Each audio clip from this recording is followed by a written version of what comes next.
And the ulama, and Imam Nawawi, again in his commentary on Sahih Muslim, has some useful things to say here.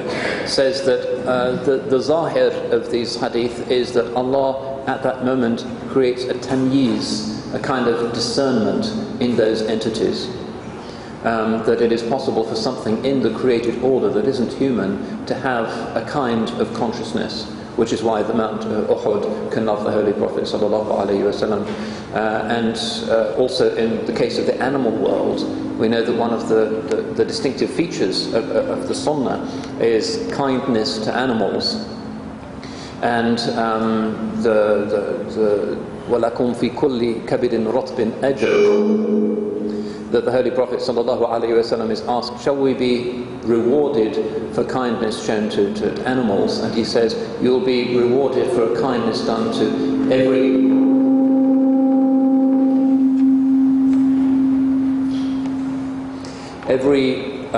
wet or moist liver, which means a kind of animal rather than a plant or an insect. And there's a number of hadiths like that, and that wouldn't really make much sense, that there could be ihsan to a living thing if it didn't have some kind of consciousness and ability genuinely to interpret the fact that it was experiencing pain in a way that, for instance, a plant couldn't. So Imam Nawawi says, yes, there is a tamyiz in those things, and there's many stories of ulama who have been able in some sense to communicate mysteriously with animals and to have a particular relationship with animals, and some of my own teachers were able to do that. One of my teachers was well known in East Africa.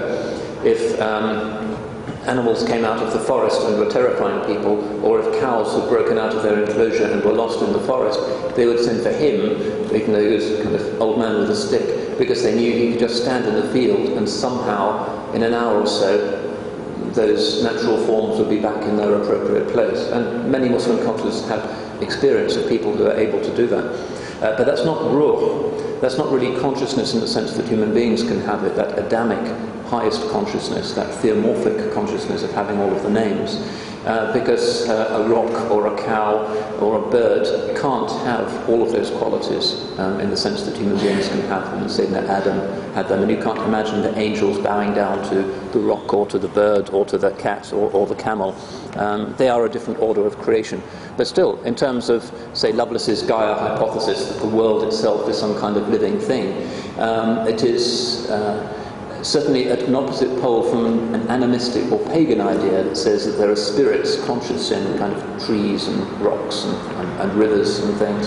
But nonetheless, we also believe that Allah in His omnipotence is capable of giving the miracle of discernment of some kind that our kinds of minds are unimaginable to those things.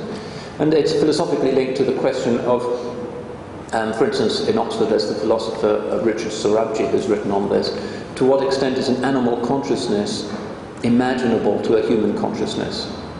For instance, if I injure a cat and the cat is feeling pain, can I genuinely analogize with the pain that I would feel if something similar had happened to myself? And on a basic neurological level one can, but in terms of other feelings of sort of humiliation and despair that might be consequent upon the injury, it's rather harder to make the analogy.